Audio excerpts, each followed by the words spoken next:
like we did for quite some time. So there were kids that were transferring, but quite honestly, you were transferring because you weren't getting to play, and you would typically transfer to a smaller school. That's just kind of the way it was.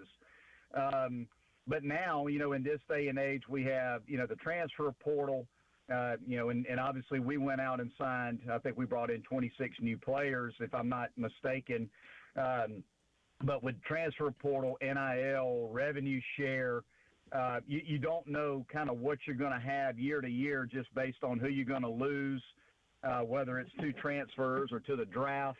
The high school kids, we're bringing in more of a selective group of high school players now. So it's just, it's changed. It's changed quite a good bit. I think it's much harder to plan year by year or over the long haul until you get to the point to where, we've got a good nucleus of freshmen and sophomores on our roster. And then we can handpick a little bit more exactly what we need based on our losses. Obviously this past year we had to do something pretty drastic coming off a tough year and just tried to really flood the program with as much old, experienced, physical talent to be able to compete, as you guys know, at in the best conference in the country. And I overheard you guys talking about Indiana. I think, Indiana was one of the oldest teams in college football. I think, in college baseball, it's really no different. The SEC it's an older, more physical league, and you have to have experience and strength more than ever to be able to compete at a high level. Hey, Coach, thanks for taking your time. You mentioned that flood of new talent coming in. We're all excited to see what those guys do on the field. You mentioned last year being a disappointment not only for the fan base, but obviously for you guys as a team as well. What did you guys as coaches have to do in this offseason in terms of like looking in the mirror and saying, hey, here's what we need to do better, here's where we need to make improvements to make 2026 better than 2025 was? Well, I think, as you guys know, when our season ended, and it ended in a very disappointing way, we had to immediately look at, okay, what are we going to do about it? There wasn't a lot of time to, sit and sulk and mope about the year we just had. It was like, we got to turn the page and do something, and we got to do something pretty drastic. And we did. Coach Rooney, our recruiting coordinator, along with myself, John Hendry, and obviously Coach Maneri, we just worked our butts off on trying to find, every player that we felt like could make an immediate impact in the transfer portal, really in all positions. We needed to be more physical, and we needed to have a little more velocity on the mound. I think those were the two primary factors. We didn't feel like we had enough pure stuff on the mound compared to some of the counterparts in our league, and we felt like we needed to be a little more powerful at the plate. And that's really kind of where it started with us, and that's what we did. We went out and got, a ton of experienced position players and pitchers that, had more stuff and velocity, and hitters that had a track record of success and had, a track record of hitting for some power at their previous schools. So, that was kind of our main focus, and we feel like we did a good job of building a roster that we feel like can compete. Now they got to just go do it. Now we've got to stay healthy, which takes a little bit of luck, and we got to manage workloads, but we also got to get them ready to play. So we got to get intense, hard practices in to get the guys ready to play, and we got to be able to put a product on the field that can compete again in the best league in the country. And it's a lot about doing right now and a whole lot less about talking. Our guys are putting in work every single day, and so far, we really like what we've been able to see. Let's address that again. Just a few minutes here. He's got to get to practice. Things he's got to do. Again, far more important than talking with us. And we're not going to harass you with dumb questions today. We'll save those for when we have a little more time. But Monte Lee, associate head coach, recruiting coordinator, hitting coach coming in. Is there always going into a guy or two that you come out of the fall and you're like, man, I really want to see that guy come back. I want to see him put work in December, January, and I'm really excited to see what he looks like. Is there a guy that you look to this coming spring that you saw coming out of fall that you think, man, he's right there on the cusp? I want to see what the work he put in and what he looks like come preseason practice before we get to Valentine's Day weekend. That's a really good question, and to be honest with you, we have so many new players. I mean, when you look at on my side of the ball, the position players, I mean, we really only returned 4 guys that were in the program. You have Talmadge LaCroix, who was injured last year, didn't really get to play very much. Bo Hollins played as a true freshman. KJ Scobie played as a true freshman. Gavin Braylon played as a true freshman. Everybody else is new. I mean, we have 14 out of our 18 position players are new guys. So it took me a while outside of just watching those guys on video and trying to learn as much as I could about them in the recruiting process, out of the transfer portal. It took me a while to be able to just kind of learn these guys. But, one of the guys that stood out as a local product named Patrick Evans. Patrick came from Florence Darlington Tech. He was a junior college All-American. The thing that I loved about this kid when we went to go see him play is just all the different things that he could do. He could hit. He had a little bit of power. He had a knack for hitting with runners on base. He could steal bases. He could bunt for hits. He had some defensive versatility. So when you start checking boxes on skills and tools of a player, I thought Patrick Evans was a guy that I was really excited about seeing kind of how he fit and how he would transition from junior college baseball to our level. And he had his moments in the fall where he was outstanding, and he had his moments in the fall where he struggled a little bit. So I'm anxious to see when we start inter-squads, which is tomorrow, how Patrick Evans looks and, can he take those next steps to gain that consistency to be a potential everyday player in our lineup. Another guy that did not get to play for us this fall, due to an injury, was Reese Moore, a left-handed hitting catcher, transfer out of Iowa, put up really good numbers at Iowa. And in the early going so far, he has looked really good. But I'm really anxious to see Reese, now that he's healthy, be able to get back behind the plate, and let's see what kind of at-bats he can put together for us. We were very right-handed in our lineup last year, so we needed to bring in some left-handed hitters like Reese, Ethan Lozama, transfer out of Western Kentucky, Caleb Hoover, junior college transfer, Tyler Bach, center fielder, potential center fielder starter for us, transfer from Wofford, all left-handed hitters. So we brought in some guys that can do some different things, but I would say those two just because we didn't get a chance to see Reese this fall, and I want to see if Patrick Evans can take that next step. But there's many others that, because we are so new, that I'm really looking forward to seeing how do they look when we start our inter squads here starting tomorrow, and see if it can, translate into success for us once the season starts. A couple more minutes here with Gamecock baseball assistant coach Monte Lee. Last year, you guys had a very consistent leadoff hitter, Nathan Hall, who's gone off to the major leagues now. Every good team needs to have that first guy in the lineup, be able to get on base, and obviously, be able to come across the plate with guys driving them in. What's the process of figuring out the leadoff hitter for this season going? Well, it's a great question, and I think when you look at the leadoff guy, you want a guy that can really, really get on base, that has that, a high on-base percentage guy, high contact guy, a guy that can maybe do some different things like, push and drag, steal bases.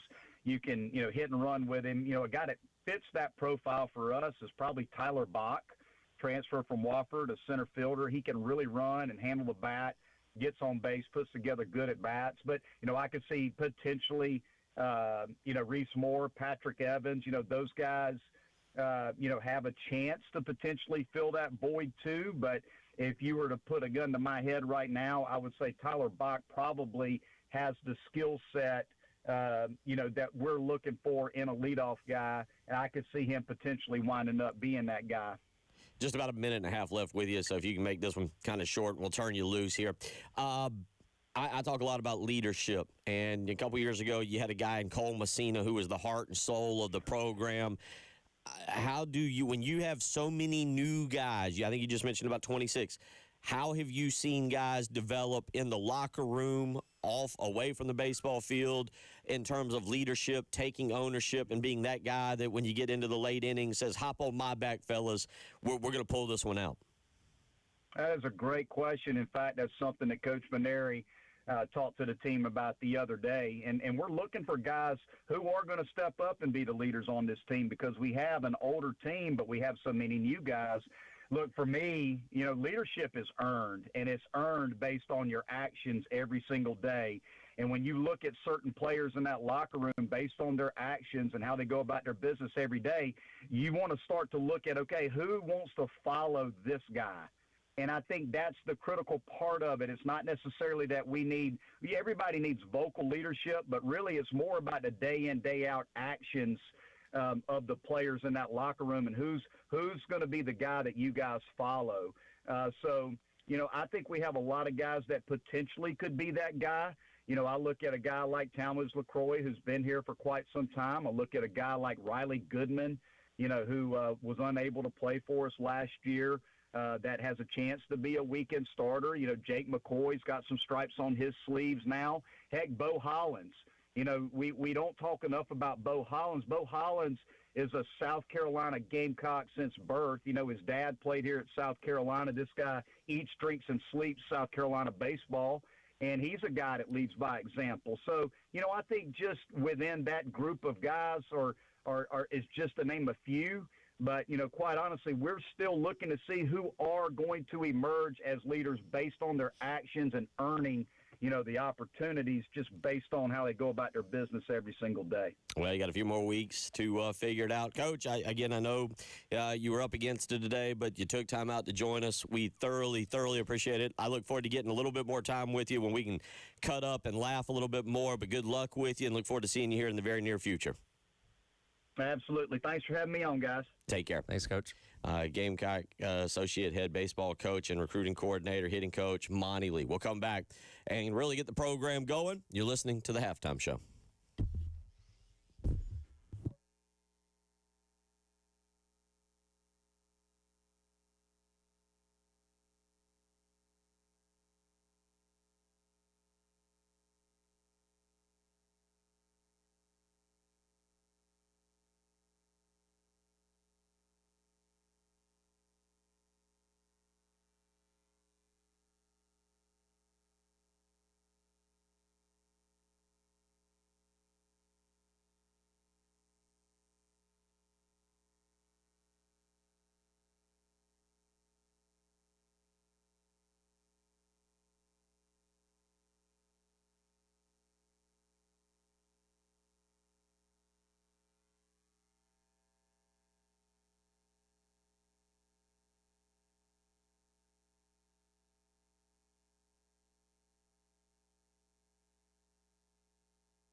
All righty.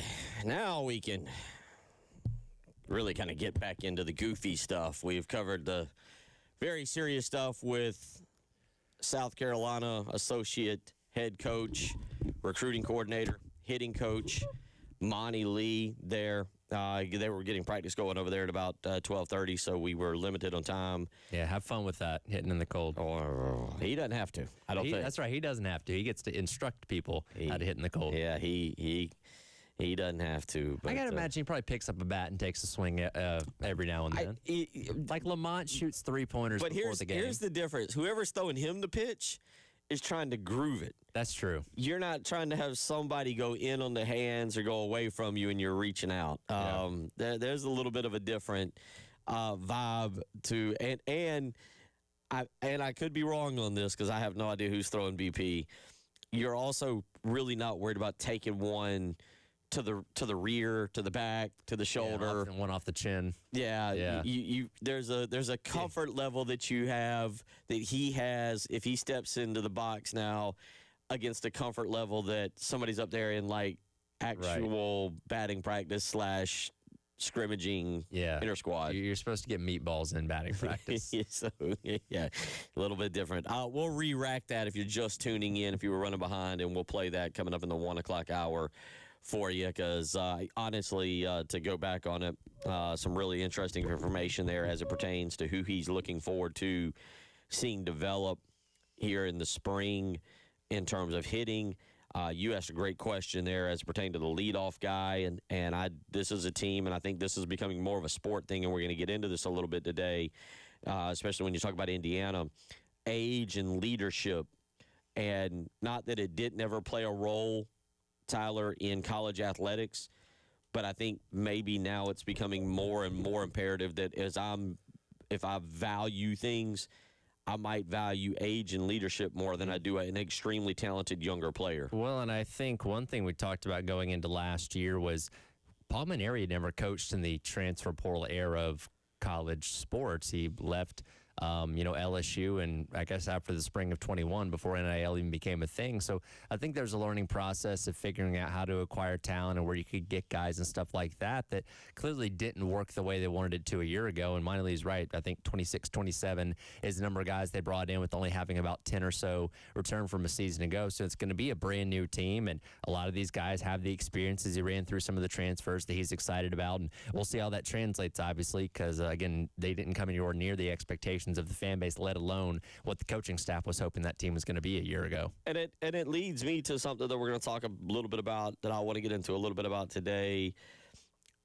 I think is embracing and upping the expectation, and this really got me going because of yesterday and talking about South Carolina being ranked in this completely irrelevant, but there's going to be a lot of them, preseason top 25, and some of our listeners who texted in yesterday was like, well, I don't want to be ranked.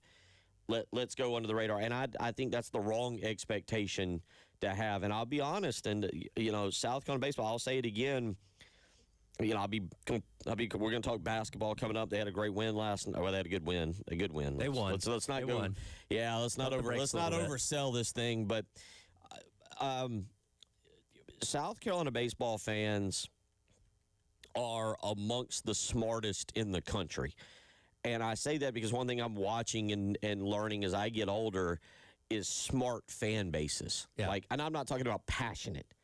I'm talking about smart fan bases because you've seen what good sport looks like. And I'll be honest with you, I don't think South Carolina has a very smart basketball fan base because for the better part of 50 years, you haven't seen good basketball.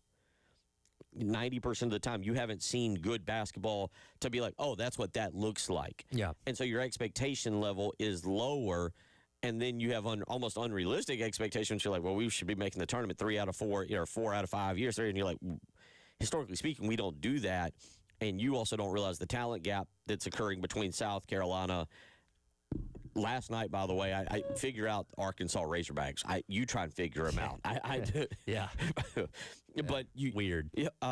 But you look at it, and I say that because I don't think the South Carolina basketball fan base is very smart, but I think the baseball fan base can go over to Founders Park and watch baseball and be like, I've seen baseball for 50 years at this university, and I know what good baseball looks like. And that's why, and no offense to him, and I liked him as an individual, but that's why I don't think fans like Mark Kingston, because it wasn't great baseball. Sure. And fans recognize that. And we're like, no, this is not championship-level baseball. Yeah, well, Mark Kingston was doing here by, making the tournament every couple years. That will fly at a lot of places around the country. But like you said, anybody over the age of 15, for the most part, has memories of watching championship level baseball and teams that were routinely going to Omaha and competing for the College World Series that unfortunately just hasn't been there since then. So yeah, you're right. That's fan base that kind of know that is the baseball fan base here is one that knows what it wants and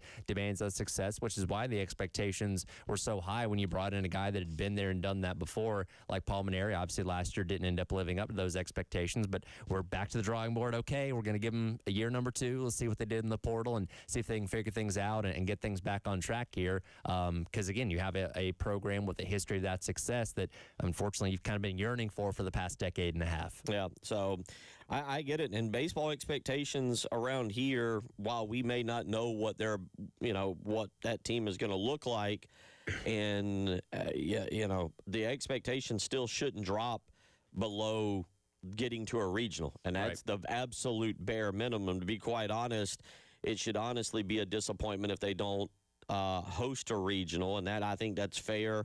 But as I said, a lot of you out there, you're baseball fans, you've grown up on it, you've seen Bobby Richardson, you've seen June Raines, you've seen Ray Tanner, the names that you've seen play at Sarge Fry or at Founders are countless.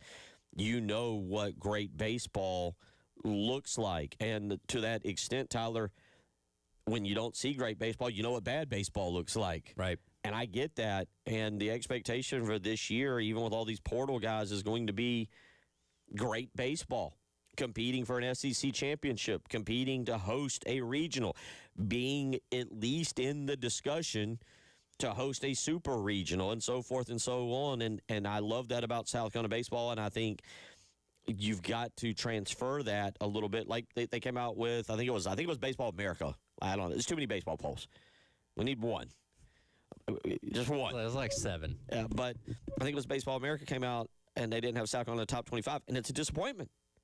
I get it. Yeah. They stunk last year. They don't deserve to be. Right. But it is a disappointment. That is unacceptable at the University of South Carolina. Well, especially considering that half of your games are against teams that are ranked inside of most of those polls. Like, you should be that standard. And, again, this goes back to, the Kingston era where people weren't afraid to come to Founders Park anymore. And, seeing Carolina's schedule didn't strike fear like it once did, and trying to get back to that point. Because, you have a program with the level of expectation that's insanely high that we're still trying to get back to because the fan base knows what good baseball looks like. Well, last night you got good basketball. We'll talk about that. South Carolina knocks off Oklahoma. There's a lot of positives to that. It keeps us all invested with a game coming up on Saturday that becomes really big. And again, it might not pertain to NCAA tournament hopes, and maybe it does. We'll talk about that and look back at last night's game and let you listen to a little bit of Lamont Paris from the Gamecocks' victory over Oklahoma. You're listening to Tyler Head, Captain David Ayer, Bill Gunner. It is the Halftime Show.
12:34 on a Wednesday. Hump day.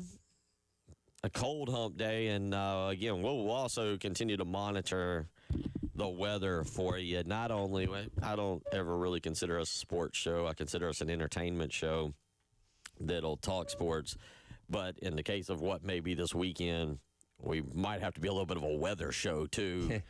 To keep everybody abreast of what is happening. We're amateur. Well, if you've listened to me for 9 years, you know I'm an amateur meteorologist. I love the weather, but I'm not Daniel Bonds or any of the great weather people that we have around here.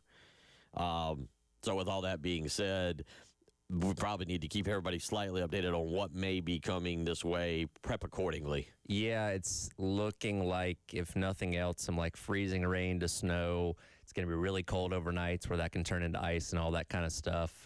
So, yeah, I know this, like, past weekend there was some concern that something could happen. Obviously didn't materialize, but this one looking a lot more likely.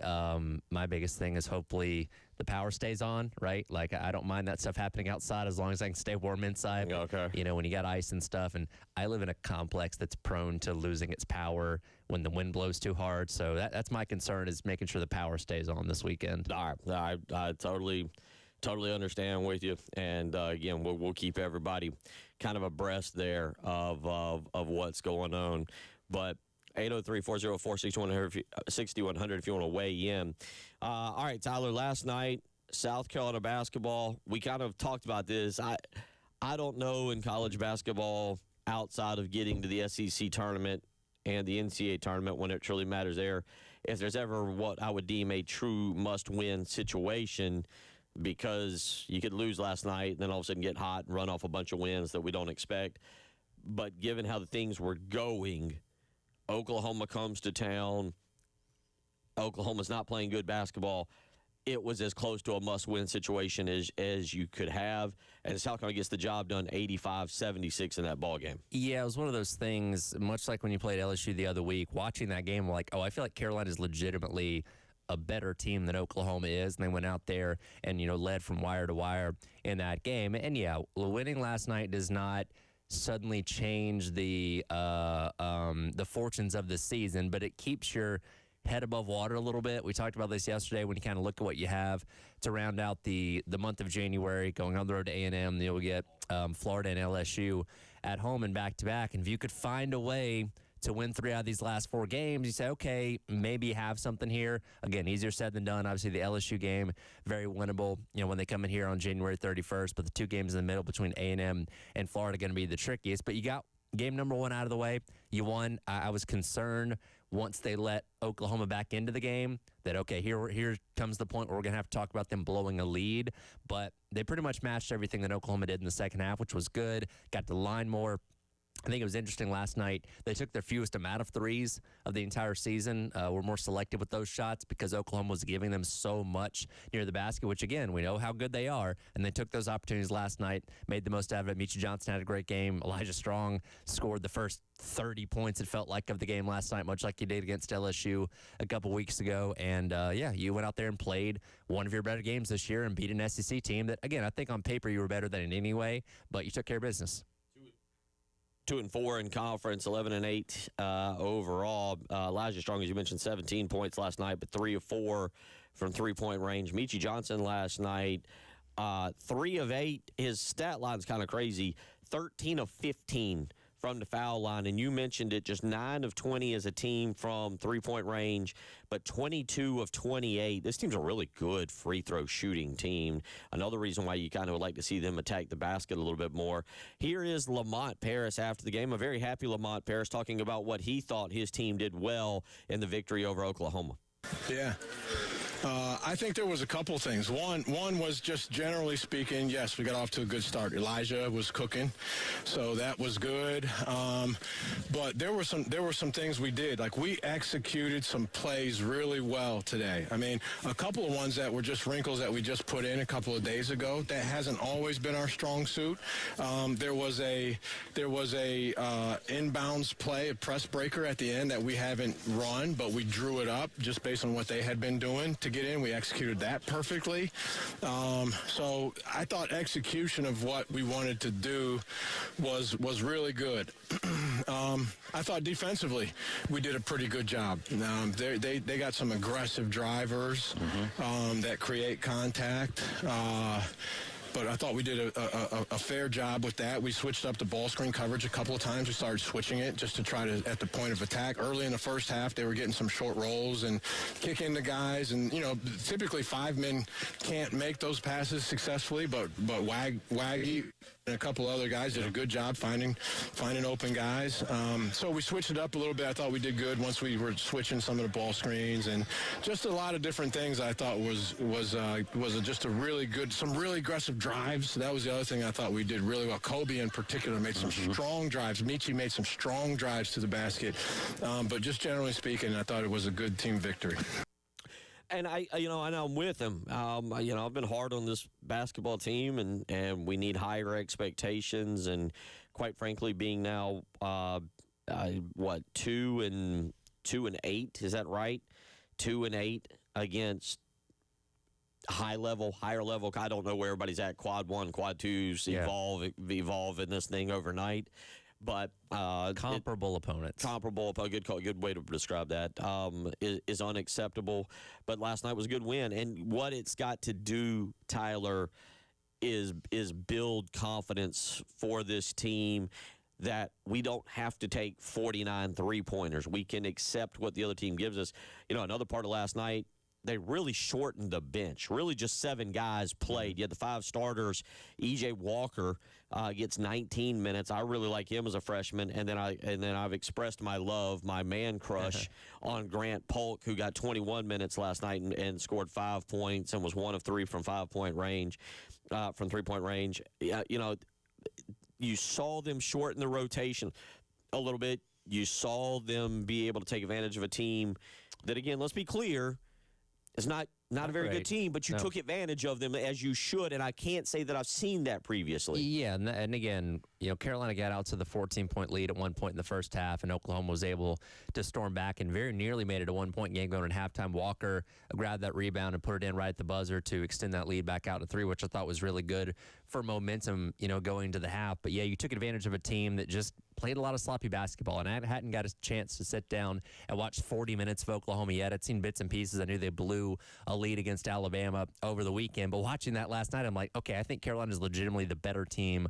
on the court here. And again, Oklahoma got better in the second half, started making a lot of their shots, but it seemed like every time they made one, Carolina went down the other end and answered that. So there was never a situation where they went on this crazy run and kind of took the momentum back. Carolina held them at bay, managed that 6-10-point gap for most of the second half, and walked out of there with a win. Again, does it change the tides this entire season? No, but it keeps you afloat a little bit longer. And that's the big thing to me. That's the storyline from last night. Look, what did it take them? When was it? I'm not going to go back and look. Late February? Yeah. Early March before they got to win number 2 in conference. When most people had already checked out. And nobody knew they were even playing Arkansas, I believe, that day. And you get it last night, and and this is what I discussed yesterday.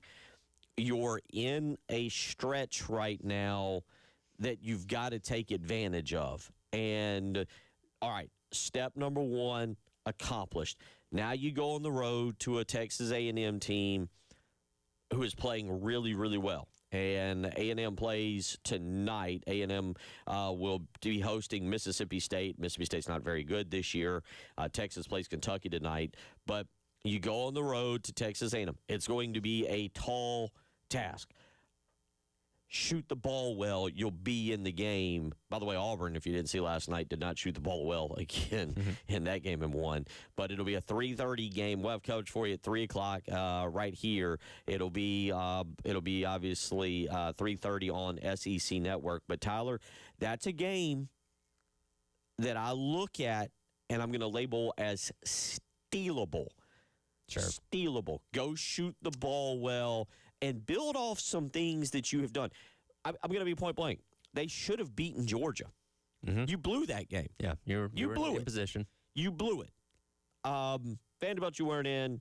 Again, last night, Arkansas, Arkansas is living up to being a John Calipari team right now. And if you don't know what I'm saying, Arkansas last night blew the doors off of the Commodores. Yeah. 90, I think it was the largest win since like 96, 97 over a ranked team. They won 93-68, and you go, well, okay, and remember what they did to South Carolina last week. Yeah. Well, Arkansas, remember, got blown out 2 weeks ago by Auburn. Mm-hmm. And then over the weekend, Arkansas lost to Georgia by 14. Yep.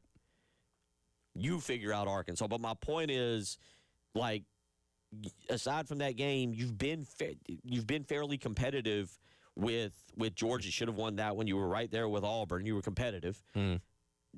This is a stealable game on Saturday. Yeah, it absolutely is. And again, you've been competitive against a lot of these teams you've lost to. It's got to being able to figure out how to close these games out that this team is still trying to do. 803-404-6100. We'll come back, wrap up hour number one. It is the halftime show.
It's all right here for our friends over at Tilly's Warehouse, first wine and spirits store in 5 Points. In the past 20 years, we are getting close to the weekend, and if you want to have a fun weekend with family, friends, or, hey, just one by yourself, you need to swing by Tilly's and get everything you need for the weekend ahead. Located on Green Street down in 5 Points in the old Pavlov's building right behind the Salty Nut Cafe. They've got everything that you need. Want some garnet and black vodka? They've got that. Want things like Surfsides and Cutwaters in the can or in the case? They've got those as well. If you mention this ad that you heard on 107.5 The Game, you can get 10% off any wine selection as well over at Tilly's. Follow them on Facebook and Instagram, or go to tillyswarehouse.com. More information. Discover why Tilly's is your new must-visit spot over in 5 Points.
We will re-rack our Monte Lee discussion coming up in the next hour. We had to do it right off the bat so that he could get to practice today, and we'll let you listen to that because there was a lot of just really good intel on a baseball team, the University of South Carolina baseball team that I don't know. I had John Whittle on a couple weeks ago when you were recovering, and I asked John, I said, describe this baseball team. And Whittle didn't know, and there's nobody that covers South Carolina baseball better than Whittle. And he's like, I don't know. And so, anytime we hear from Monte Lee or Terry Rooney or obviously Paul Maneri, my ears perk up right now. And whether you want to believe them or not, sure, whether you want to go with their word, I'll leave that up to you, the listener and the fan.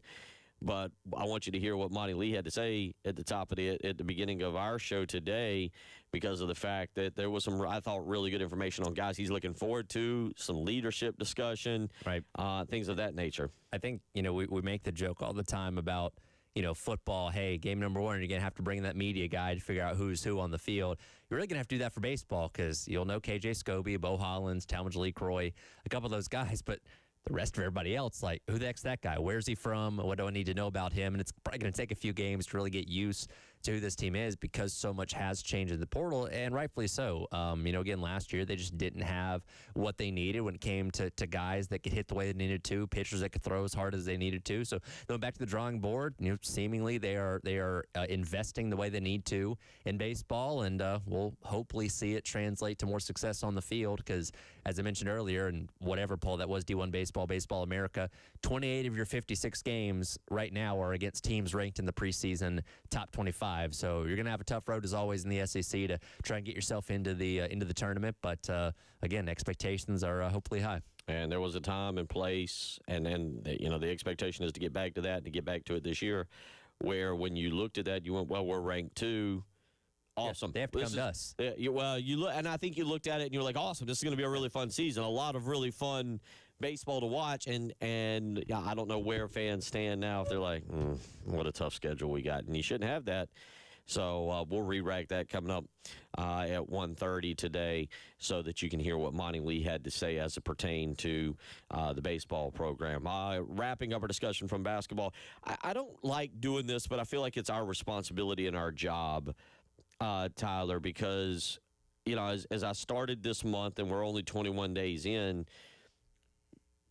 I labeled it, you were out, the year of Jeremiah Donati, and it starts with Lamont Paris, who in year 4, we're trying to figure out what this basketball program, I'm trying to figure out the program, not this particular team, but this program. Where is there hope for the future?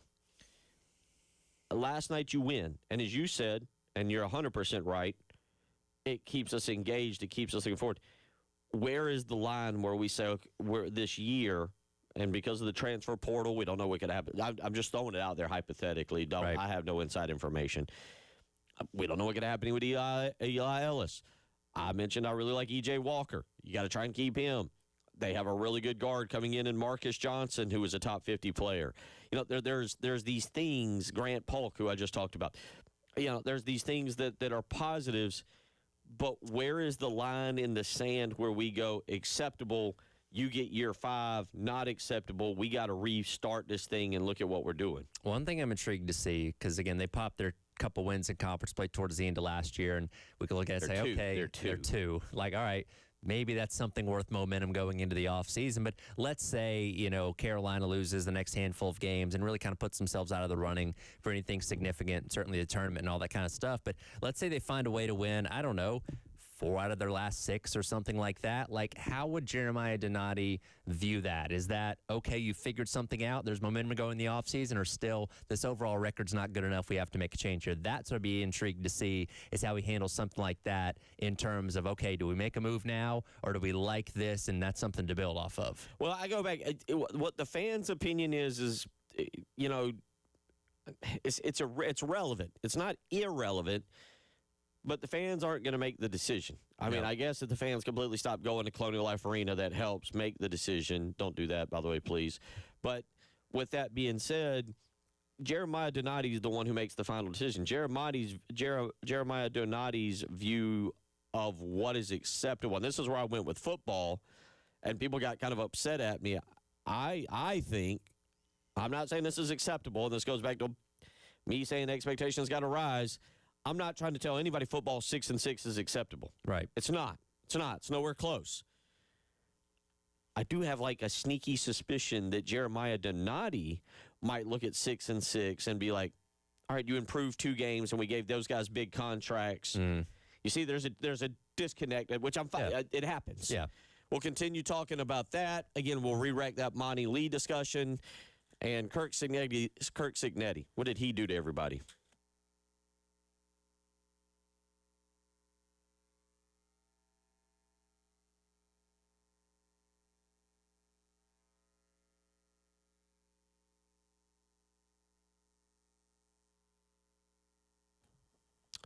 Bill Gunner for Mid-State Roofing, where for over 30 years, Mid-State Roofing has been the leader in the roofing and waterproofing industry, and it's that proven history, those 30 years. Well, that's your assurance that Mid-State Roofing will get the job done in a safe, pleasing, and most importantly, timely fashion. Let's be honest. Somebody starts working on your roof. You want this thing done quick. You want it done now. You want those people all for your roof. And Mid-State Roofing does it not only in a safe way, but they do it quickly to get that roof fixed. For more information, give them a phone call, 803-356-1919. They're there for you 24 hours a day, 7 days a week, and they are there for you all over the great state, even into Augusta. You call them whether you're in Florence or Myrtle Beach, Charleston or Greenville or Spartanburg. Mid-State Roofing is ready to take care of you. You've heard what they say, and it means something. If you've got a leak, let Mid-State Roofing take a peek.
Off and running on hour number 2 of the halftime show. Tyler Head, Bill Gunner, Captain Dave Adair. I've kind of taken ownership that we are the show of the 803. We're just the show of the Midlands. Okay. We're going to just say that. We can claim that. 803. We'll allow everybody else the rest of the state, but we're taking ownership. But a lot of fun so far, a lot of discussion. Carolina baseball, we get you ready for that. That's not far away. Not fun to think about right now, given what the potential weather circumstances could be this coming weekend. But get yourself ready. South Carolina baseball, and it's fair, right? Like, we're going to replay Monte Lee. He joined us right at the beginning of the show so that he could get to practice. And we've talked a little bit about it. And if you didn't hear, if you're just tuning in, get in your car, going to lunch or whatever, we're going to replay that coming up at 1:30 today so that you can hear it. And Tyler, again, I thought it was a lot of really good information. We didn't cut up with Monte Lee. We wanted actual information. Yeah. Something I can't say I ever do, but we wanted actual information. But baseball is just counting the days. Is 21 days from Friday. It's 23 days away. You're going to blink. We're going to get through the NFL championship weekend here. You get the Super Bowl coming up in a few weeks, and Daytona is right around the corner. College basketball is kicking into high gear. I know y'all don't care about the NBA playoffs, but we got that rolling along. We got to figure out all the lawsuits in college football.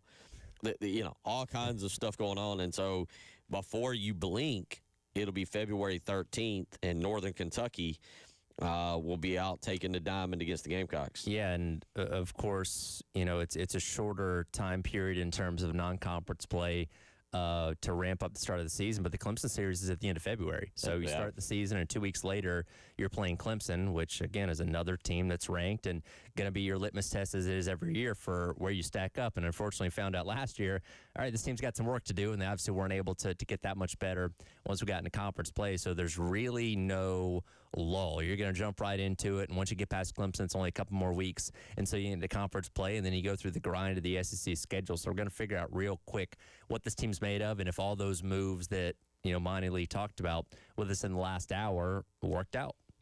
So we talked about that. We'll let you re-listen to that coming up. We've also talked about basketball last night. Gamecocks knock off Oklahoma 85-76. What does it mean? And we've kind of addressed that a little bit. It means you end a 3-game losing streak. I think it keeps you invested because, again, you look at it, all right, you got 2 difficult ones coming up. A&M on Saturday, 3:30, SEC Network. You'll be able to hear the coverage start right here at 3 o'clock on our pregame with Derek and Casey Manning.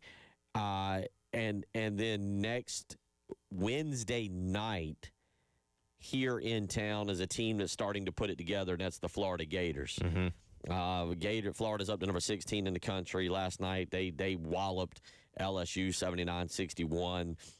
Florida, the defending national champions, looks like they're rounding into form at about the right time. Those are difficult. Quite frankly, I'm going to be optimistic until there's no reason to be optimistic. You need to steal one of those 2. And then you get another very winnable game. Quite frankly, you get 3 winnable games. LSU at Texas and Missouri. A trio of games, but you get that LSU game to wrap up the month of January, and I feel like if you can steal A&M or steal Florida and get the conference win number 3, and then you get the LSU game and you close out the month with 4 victories, and that would actually put you, if you follow where I'm going here, that puts you at 4-5. I'm not saying that puts you on the bubble. I'm not saying that that's something to brag about. What I am saying is we can go 4-5 through the month of January and peer into the future and go, how do we feel about this overall program led by Lamont Paris? It gives you an opportunity to be playing for something in February, which at this point, that's a great point. That is an excellent point right there. Right. If you proceed to lose these next 3 games, February is kind of a wash, and we're kind of counting down to the end of the year. But if you find a way to get yourself to just under 500 halfway through conference play, it's like, okay, now you kind of see what you're shooting for and a pathway to maybe have a goal, the light at the end of the tunnel when the season comes to an end. So we talked about that. One player I didn't mention who last night was really, really good and deserves a little bit more credit for the performance he turned in last night. Quietly, if you haven't been paying attention, Kobe Knox is developing into just kind of that dude on this basketball team. We talk about Elijah Strong and what he does. We talk about Meechie Johnson and him shooting balls from nearly inside of from the half-court line and some of his shooting percentages. We talk about Eli Ellis and what he's not doing. But if you haven't been paying attention, Kobe Knox is put together a string of games here. A double-double against Georgia with 10 points and 10 rebounds in 35 minutes. Nobody played good against Arkansas. Let's be very clear.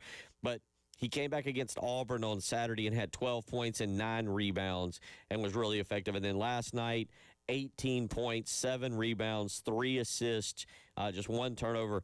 Kobe Knox is kind of becoming that glue guy that's doing a little bit more than just being there and being a glue guy over the 3 of the last 4 games. Would you say he's one of the more athletic guys on this team? Yes. And you saw last night the variety, cutting to the basket, those kind of things. Saw him moving around a lot, which is a guy you can use in a variety of ways. And again, I'm not saying that's the secret ingredient to this team suddenly having success down the stretch, but you saw a lot of good things at him last night. Again, consistent with the exception of the Arkansas game so far in conference play. And it's something worth noting going forward of what he does and how that contributes to this team. If you can get consistency, and I don't know what we're going to get here, because the one word I would use to describe South Carolina basketball right now is inconsistent. I don't think they're an awful, no-talent bunch of hacks out there.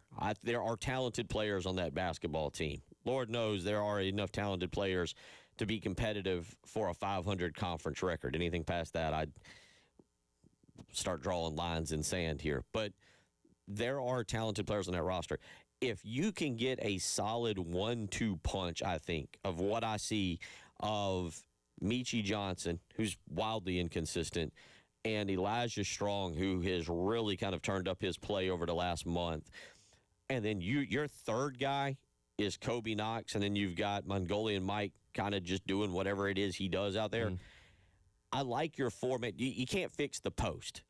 They can't fix the post. And they've got some teams coming up that can rebound.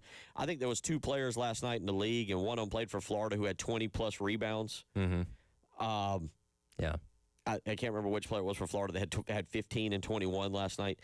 Like, that's not fixable. So you have to look at those 4 players and go, help us, carry us.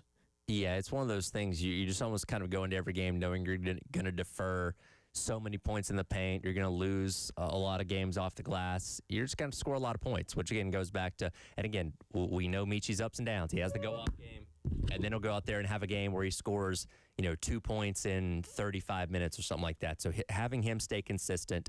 Elijah Strong, again, in the 2 games that you won in conference play, he's come out of the gate red hot and giving you consistency throughout that game, and then finding that third option with likely a guy like Kobe Knox. That might be the recipe for success if this team's going to accomplish things this year. I want with men's basketball to be able to carry a conversation. Say what you want about Frank Martin. That was the one thing about Frank Martin. We constantly carried a conversation into mid to late February on his teams and what their hopes were. Generally speaking, we were hoping for more than we were going to get, but at least we continued basketball discussion. It's 2 out of the last 3 years we've not had that. I will say this, too. What was the record that was it Whittle that scrounged up about how this all of men's sports did against power competition last year? Was it like 12 wins in total between men's basketball, baseball, and football? I think it was SEC and Clemson, and it was in the ballparkish of, because I saw 2 stats. One was 10 and 53, another one was like 10. I think it was 10 and 53 against SEC play, and 10 and 58 when you included Clemson. Yeah, so not great. We learned last year these wins can be few and farther between. So again, last night Carolina should have won that game against Oklahoma, but celebrate as many of these as you can, because like last year, you don't know how many of them you're going to get over the course of the calendar year. Hopefully a lot more than last year, but it's going to be a wait and see. 803-404-6100 is how you can weigh in. We'll come back. We'll get into some college football talk. Both Kirk Cignetti and the Darren Minshew era. If you haven't heard about that, I told you to do some homework. What's going on with Duke and what's going on with him and Miami. we'll update you on that and discuss a little bit about maybe the future of college football there. You're listening to the Halftime Show.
116.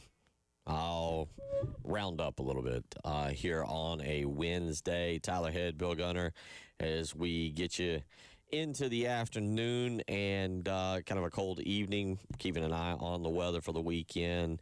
But a warm evening over at Colonial Life Arena, where, again, the Gamecocks win last night, 85-76. We'll get back into some basketball coming up in hour number 3.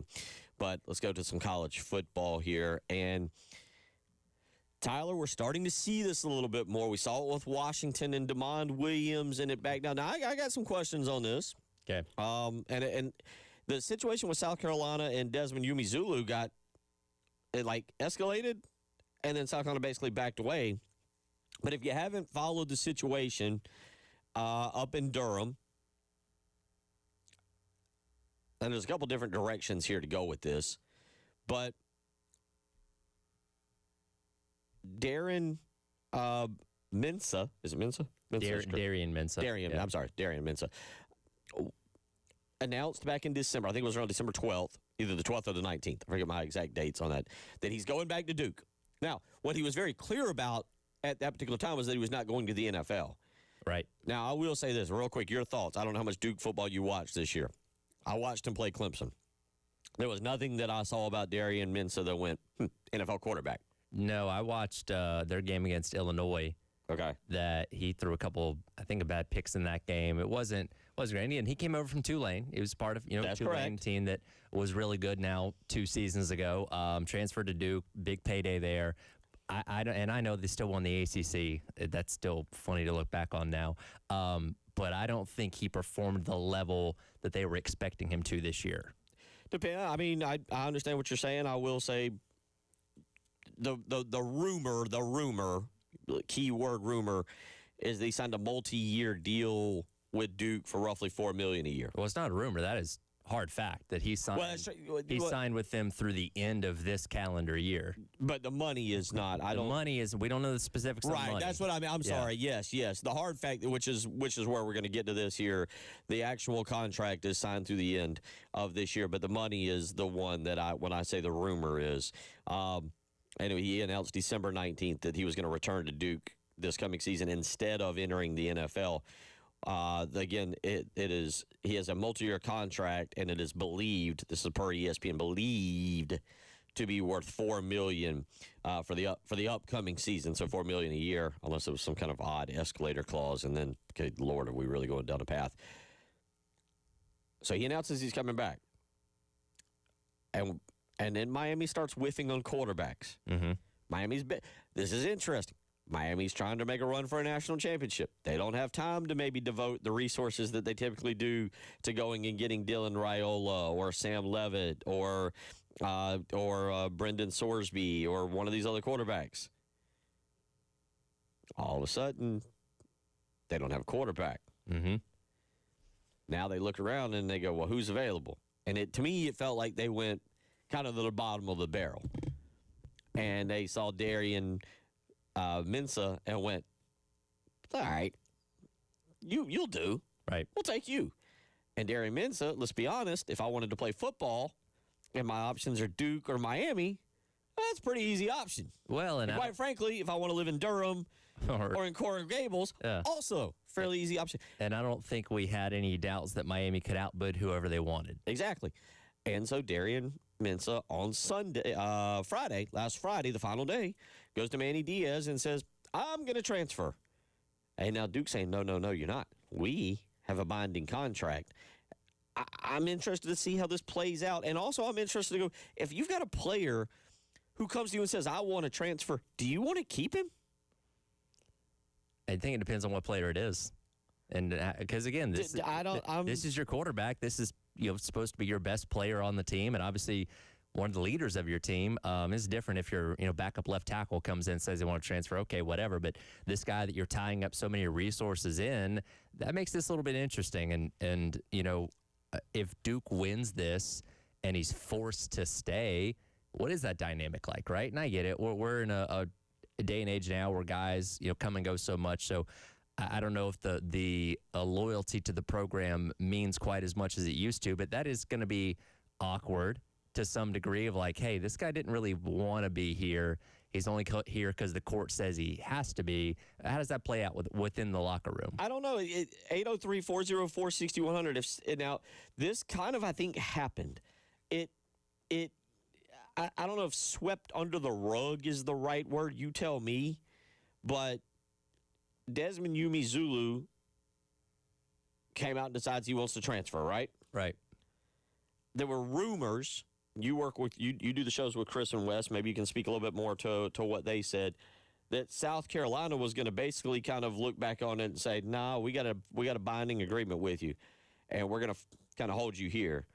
And then the next thing you know, Yumi Zulu's going to Alabama, and it's kind of like South Carolina went, it's not really worth it. Well, and the timing of his was interesting because they got the commit from Caleb Herring, and then Des announced he was going in the portal hours after that. So I don't know if they kind of view that as like, all right, well, we're losing this guy, but we're gaining this guy in terms of production, so it's kind of even at that point. Again, we don't know what those contracts look like or what the specific agreements is, but this is becoming a prevalent thing across college football. You brought up Damon Williams earlier at Washington, who kind of got in a similar situation where he'd signed this deal to return, then say, want to go in the portal, like, oh, no, you don't. You're committed to stay here, and this is what your contract says. So I'm interested to see how this plays out. I believe February 2nd is when this officially goes.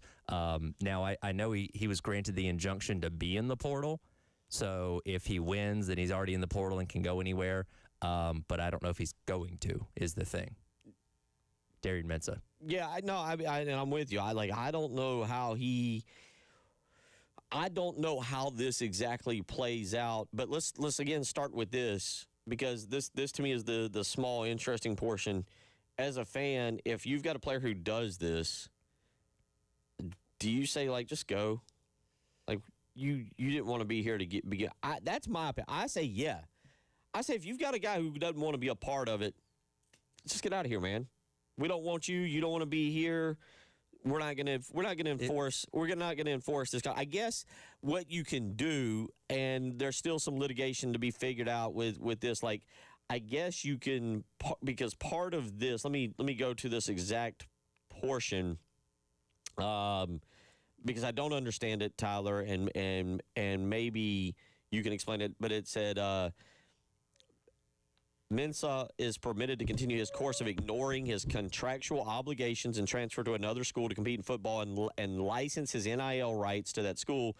Duke University will have no ability to protect its rights in an arbitral proceeding. And I kind of read that, and here's my thinking, like, can you enforce the contract where whatever NIL he gets technically goes back to Duke, even if he's at Miami? I think that's a part of it because they own the NIL rights to him, maybe not specifically the playing rights. And again, I'm not a lawyer by any means, so I don't know the specifics of how this works, but I think there's a possibility where that could actually happen. Like, that's what I would want. Yeah, like, all right, well, you're not here, but we still own your NIL opportunities and rights. And how that would work, I don't know. Again, it's just kind of another messy situation college football's found itself in. Well, and I hope we get this worked out and we get it figured. But that's kind of the interesting situation. And then from a big picture spectrum, Miami's got to find a quarterback also, because yesterday their backup quarterback, Emory Williams, kind of saw what was coming down the pipe and went, I'm out, and he's probably going to East Carolina. Right. I asked you the question yesterday, who is more likely to get back to the college football championship game, Miami or Indiana? Well, Indiana's got a quarterback in Josh Hoover. Mm-hmm. Miami right now is staring at a bunch of dudes going, can you throw a forward pass 10 yards? Yeah, it's going to be interesting. And, going back to your question about how, if you're like a Duke fan, view this, like, let's say Darian Mensah was forced to return. I think in the offseason, you spend a lot of it being resentful for how this all went down until he goes out there and wins you games. Or if he leaves and you have to settle for whoever the backup is and he's losing you games, you're like, man, I wish they would have won that court case and forced Darian Mensah to be back here. So it's all about what he provides you on the field at the end of the day. Yeah, but don't you say that, I wish he would have been back? Like, I don't think that there's ever that moment. I think you're just like, he didn't want to be here to begin with. He wasn't one of us. Isn't that how we've kind of taken the Juice Wells situation? A little bit. And I think, well, that's a good comparison. Yeah, but he also didn't go out there and light the world on fire at Ole Miss once he left either. True. So, and I don't think he's going to go light the world on fire at Miami. How do we both agree? Everybody agree. Yeah. How Duke won that ACC championship is fluky. Yeah, and again, if they didn't have weird tiebreakers, Miami ends up playing Virginia for it, and we're not even talking about Duke at this point.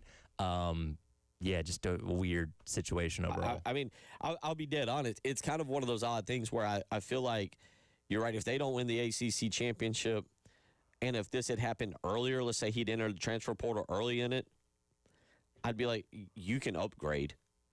You can find a better quarterback. He's not a bad quarterback, but you can find somebody better to come in and run your program. Yeah, and again, if he doesn't make the announcement of him running it back, a month ago, this isn't as big of a deal. But, when you tell people that you're returning and then you change, and again, there's corruption going on behind the scenes and tampering and all that kind of stuff, which is kind of prevalent across college football. That's where this thing gets messy. I'm interested to see how it works out and what the end result's going to be for both sides. 803-404-6100. We'll get into some Kirk Cignetti talk coming up later on as well. But next up, let's run back our interview. If you missed it, it was right at the top of the show, the very beginning of the show. So I know a lot of people maybe were grabbing lunch or trying to get to their cars, but we're going to let you re-listen to our interview with Monte Lee. You're listening to the Halftime Show.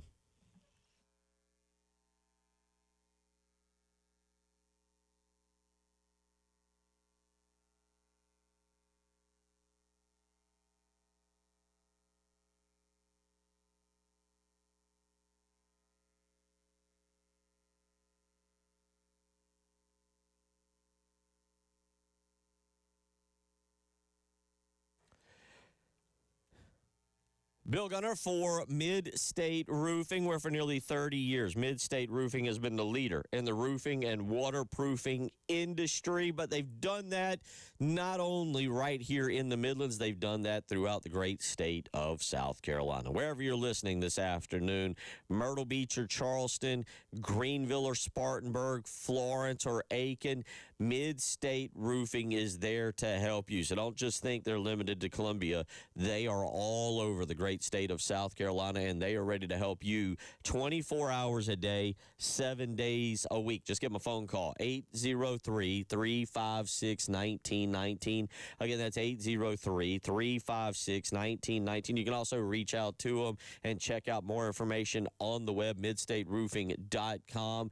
Give them a phone call today. Speak with them about a maintenance contract and tell them Bill Gunner sent you.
Thank you again to Associate Head Baseball Coach Monte Lee for joining us there. That was from the beginning of the show. We had to get him on so that he could get to practice. That's slightly more important than talking to us, but if you were, I would say so, getting in your car or you were finishing up lunch or heading to whatever you might have been doing, you didn't get to hear it, wanted you to hear that. And Tyler, wrapping up hour number 2 here. Again, just some interesting stuff there as it pertains to leadoff batters. You asked a great question there. The leadership thing, anything that really caught your attention that he said that now we don't know. So anything that caught your attention that you'll listen a little more closely if he joins another program or Paul Maneri joins another program and they're talking about this baseball team? I think your question about leadership was interesting because you are going into a year where you've had so much roster turnover, and the guys that you look at as kind of being the stars from a year ago coming back, KJ Scobie and Bill Hollins, both very young. Talmadge LeCroy is coming back, so he's somebody that kind of maybe takes on that natural leadership type of role. But where do you find the leaders on this team? As you pointed out, with guys like Cole Messina and stuff in years past, that was vitally important for those teams being successful. And that doesn't, and as we've learned, for football and these other sports, just because somebody transfers in doesn't mean they can't be a leader, but who kind of steps up and kind of assumes that role that we can visibly see, right? You could see it with a guy like Cole Messina a couple years ago that he was the leader of that team and playing a position like catcher. It's vitally important to have that kind of voice, but who kind of emerges as that guy as the season goes along, or what do they learn as they continue through preseason practice, before the season starts here in a month? 803-404-6100, how you can weigh in. It'll be here 23 days away before you know it. Again, we've been talking basketball and a little bit of college football and the Duke situation with Darian Mensah and what he brings to the table as far as that goes. Real quick, something else from last night let's get to that occurred in terms of bigger news. Andrew Jones. That's right. Going to the Hall of Fame for the Atlanta Braves. Tyler, let's see here. Let me do math. You were not born. You might have been a year old. So, I think there's all moments in our life, like as we grow up, where you have these like sports memories. Steve Taneyhill beating Mississippi State is like a very early sports memory of mine. I also a very early sports vivid memory, where I was, how everything went, what I was watching, what I was thinking. Yeah.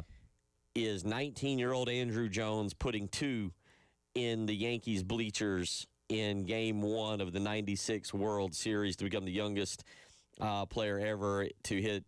There's a lot that he did in that particular, his first 2 at-bats of the World Series and everything. Braves would win that game. They would go up in that series 2-0 and then get beat 4 straight games. Yeah, I was 4 months old when that happened. Okay. I've seen the highlights. I know about that series, and my dad and I were talking about it a few weeks back of the confidence being 2-0 and coming back to Atlanta, and then obviously things collapsing down the stretch, and the Yankees obviously win the series at the end of the day. So, yes, the early parts of Andrew Jones's career, I don't have cognitive memories of, but I was telling Jack this earlier, like, my nostalgia range for Braves baseball is mid-2000s, so like 2004, 2005, 2006, 2007 when Andrew Jones, Chipper Jones, the Baby Braves, all those guys. So core memories of him, saw him a couple times, playing as a kid in Atlanta as a outfielder for a lot of my baseball career. Everybody I knew wanted to be like Andrew Jones because of how good he was out there in the outfield in addition to being at the plate. So well-deserved. Again, it's been almost a decade since it's been on the ballot. Next year would have been the last year on the primary ballot. You've had an opportunity to get in. So cool to see him, get that opportunity. Now the Braves put out last night, and I get it, they're Atlanta, so they're gonna hype their guy. I'm okay with this. And I went to retweet it, and then I was like, no, I can't do that. I got to add some commentary to it. So on my Twitter, but they put out greatest center fielder ever. 803-404-6100.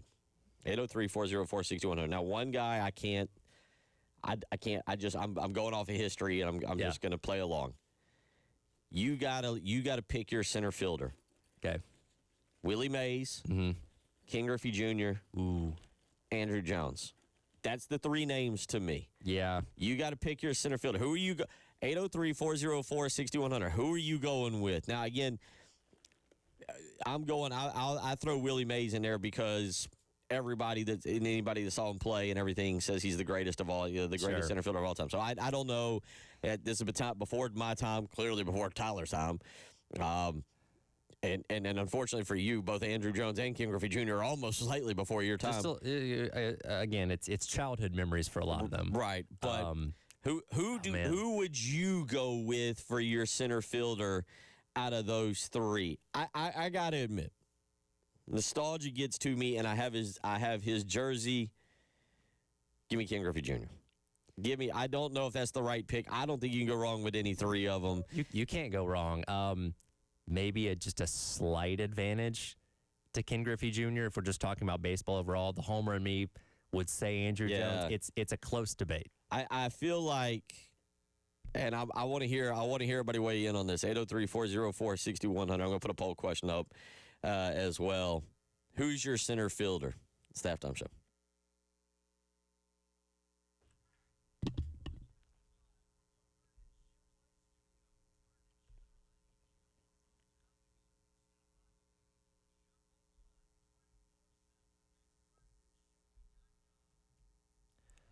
It's out right here for our friends over at Canty Foundation Specialist. We've been teasing it all day long. There's going to be some winter weather coming in this weekend, rain, maybe some sleet, freezing rain, snow, whatever it may be.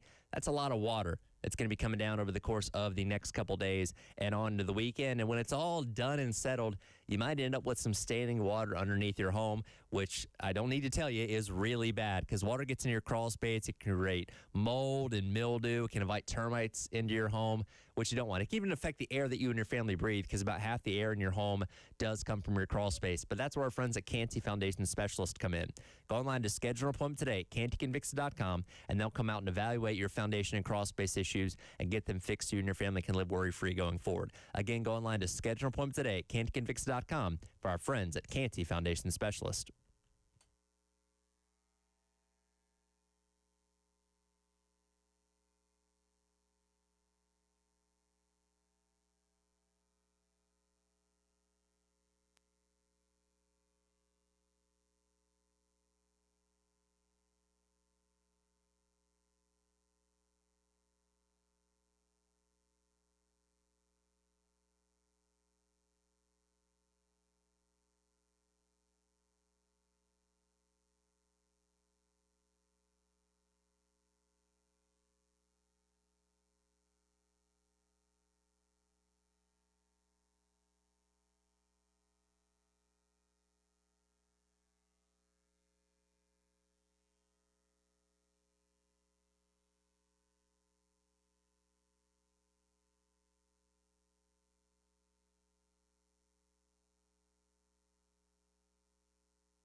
Oh, thank you, Texas. And I had Willie Mays on my list, and it's kind of unfair because I never saw Willie Mays and don't really know him.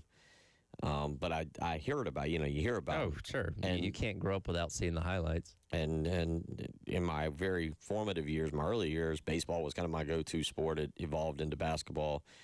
But, old timers I heard a lot about. And so Texter weighs in and says, Mickey Mantle. Okay. Has to be in the discussion. You know what?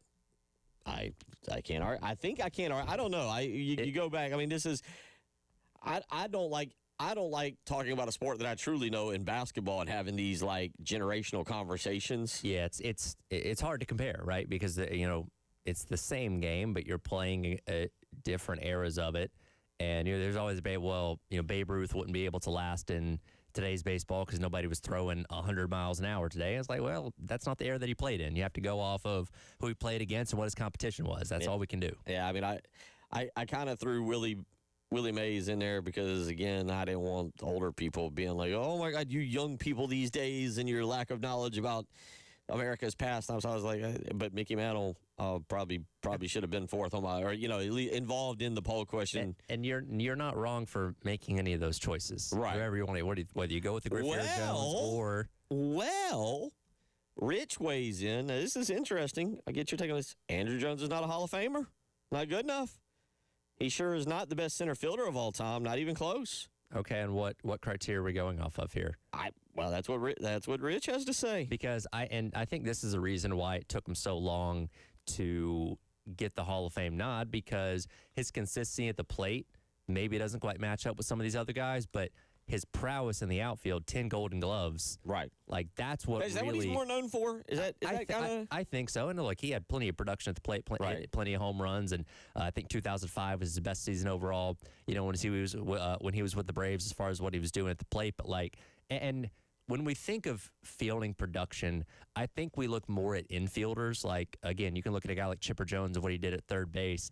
I don't think we look the same way at outfielders, right? Like, if you're an outfielder, we're going to look at your plate production more than anything else. And, yeah, the stuff with the glove is involved too, but it's not often the primary thing people look at. So I think you almost had to change the perception of how people look at an outfielder in terms of looking maybe at the glove stuff first before the bat. I was trying to look real quick. I got all the numbers that are positive.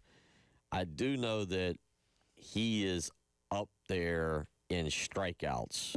I believe, without having statistics right in front of me and just going off of memory, I believe, correct me if I'm wrong, it was roughly about 2000. In his first 4 or 5 years, he was red hot. So somewhere around 2000, 2001, he did become a bit of a strikeout. He was kind of boom or bust. And I want to say he is, to back up Rich's point, I think he's up there with strikeouts.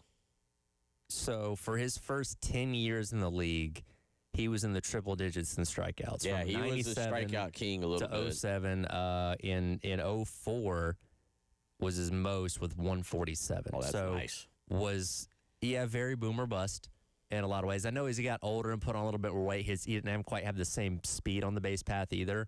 But, yeah, I think in terms of the way we talk about Andrew Jones, the stuff in the fielding comes first. Again, plenty of production at the plate, but it's really about his glove. And I was listening to Chris Domino of 680 The Fan in Atlanta, and he was talking about, he's had conversations with several Hall of Fame pitchers, including the ones, on the Braves, the Smoltz, the Glavins, guys like that. And a lot of them have said the same thing of like, hey, when I saw 25 in the outfield behind me, I knew I was good because I had a sure thing out in the middle of center field. And that is a high compliment for a center fielder. And again, that's where this conversation comes from. Good for him. I'm glad he's in. Now I will say, all right, ready everybody? Sore subject time. Oh, sore subject time, because I saw this last night and I'm like, sorry guys, this isn't going to happen. The day's over. Mm-hmm. The Murph is not getting into the Hall of Fame. He still has an opportunity. I know he's got an opportunity. I'm just I mean, look, maybe he does. Maybe I'm wrong. Maybe I got to eat my words, but sorry, guys.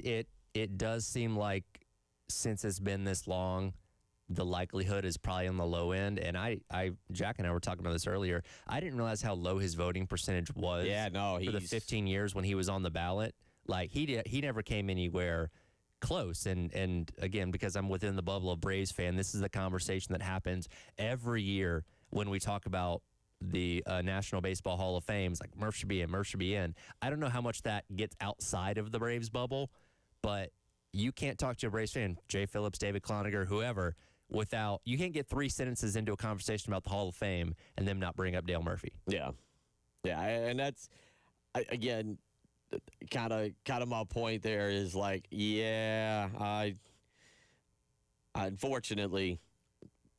You go back, I don't know what his exact percentage was. I just know it's low. I think the most votes he ever got was like 28%. Okay. And again, that was back when you could be on for 15 years. It's 10 years now. Now, they do have this contemporary for like veteran guys on the ballot, which is how Jeff Kent got in back in December.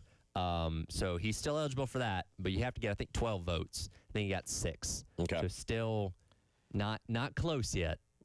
We can still hold out hope, but if I'm a betting person, I would say it's probably not going to happen. No. Just based on what we've seen up to this point. I'm not trying to be negative. He ain't getting in. He ain't getting in. 803-404-6200. A little bit of baseball talk there for you as we roll through the afternoon. We've been talking about South Carolina basketball last night. They pick up a victory 85-76. And now our attention will turn, and we'll talk more about it really on Friday, to them going to Texas A&M and what can they do to kind of keep momentum going, and what did we learn from Lamont Paris last night about maybe how he's going to handle his rotation moving forward? Yeah, and again, last night you were dealing with a shorter bench and have the last couple of games because of the Eli Ellis injury, but what you saw last night was very efficient, very effective. Now, again, you're going to go up against much more talented teams in Texas A&M and Florida the next 2 games. Can you steal one? Right, because you feel pretty good about being able to beat LSU at the end of the month because you got them at home. You already beat them, to start, or at the beginning of conference play a couple weeks back. But between A&M and Florida, can you go out there and have an efficient enough night where you can steal one of those? And to my point earlier, have something to play for next month. Yeah. And again, South Carolina last night, all 5 starters score in double digits. Really, they only played 7 guys. Hayden and Simeon only played 3 minutes, so you really went more with a shortened bench. And you mentioned Eli Ellis, at least according to John Whittle, not expected to play this weekend. And one thing I'll say, you didn't see last night a Sandico or Butler, the 2 7-footers. Right. And you wonder if this is now kind of more of Lamont Paris having to say, all right, we just aren't going to use the big fellas. We're going to go really more to working with our guards and just playing a smaller lineup and trying to figure out the rebounding. I think when you've gotten this far into the season and when you've not been able to establish a presence under the basket to consistently defend it, like Sandico looks the part, right? Like he's got the measurables of what you want for somebody to be able to defend down there, and it just doesn't work. And, Jordan Butler, more of a skinnier guy that wants to shoot 3-pointers. That's also not translating to giving you a lot of presence on the basket. So I do think there's a point where you have to look in the mirror and say, all right, this is what the team is. We're just going to have to go out there and score a ton of points. We're willing to give up what we're going to give up down to the paint and just try and outscore these guys. 803-404-6100. Here he is, Lamont Paris, last night, talking post-game about working with more of a shortened bench. A little bit. I mean, obviously Eli plays 28 minutes a game for us. So, that's one guy that's been a consistent performer for us in his ability to get things done. But yeah, there was a little bit of we've had a few guys that have been inconsistent and sometimes good and sometimes bad. And then the other day it's a different guy who's good and another guy who's bad. And so, part of it was EJ has been fairly consistent in the things that he's done, and then we gave him an opportunity in the last game. He stepped up, made a couple of threes, took a charge, he did a bunch of things. So, yeah, some of it was like, okay, this guy's been pretty consistent. Let's let him work his way through some of these things and see what kind of product he can ultimately be for us. So, in that, there was a little less toggling of other guys in there tonight. And it's interesting. I use the word consistency, Tyler, and quite frankly, as we go through this next 3-game stretch to close out the month of January, where you get they're going to be underdogs. They're probably going to be 7 to 8 point underdog. I don't know. I'm not good at setting a spread like that. Yeah, 7 to 8 point underdogs at A&M. They'll be underdogs next week against the team in Florida who's really starting. It looks like watching them last night turn a corner, and then you should be favored against LSU on January 31st. But getting consistent play, and I'm going to point directly now at 2 particular dudes. Last night, you got 37 total from Elijah Strong and Michi Johnson, and those are going to be your 2 guys. And then you need that third guy. I like Kobe Knox. He's coming around 3 of the last 4. He's been very, very productive. Mongolian Mike is a guy who somebody said earlier seems to be regressing a little bit on our text line. You do need him to step up. Yeah, it's going to take multiple guys going out there having consistently good nights to beat a lot of these teams. And again, you're a better team than Oklahoma was last night, so I'm not saying that exact type of performance is going to translate over to beating a team like A&M or beating a team like Florida, but you saw the ability, much like when you beat LSU, where Strong came out of the gates swinging and scored what he scored, same thing as last night. So, yeah, that's kind of an idea of where you'd like to be in terms of what production needs to look like offensively to be able, because, again, you're going to have to outscore everybody, right? Your defense isn't there. You're not going to hold these really good teams under 65 points. You're going to have to go out there and score as many as you can, get to the line, get your 2s, that kind of stuff, and hopefully kind of follow the mold of what you did last night. 803-404-6100. We'll get into a little NFL talk. Oh, it's talking season. Baker Mayfield's talking. Poor Keon Coleman for the Bills is catching strays accidentally. And we've got all kinds of things happening. We'll tell you all about what's happening in the NFL and get you ready for this weekend's championship games between the Patriots and the Broncos, as well as the Seahawks and the Rams. You're listening to The Halftime Show.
Kudos to Tyler for new bumper music.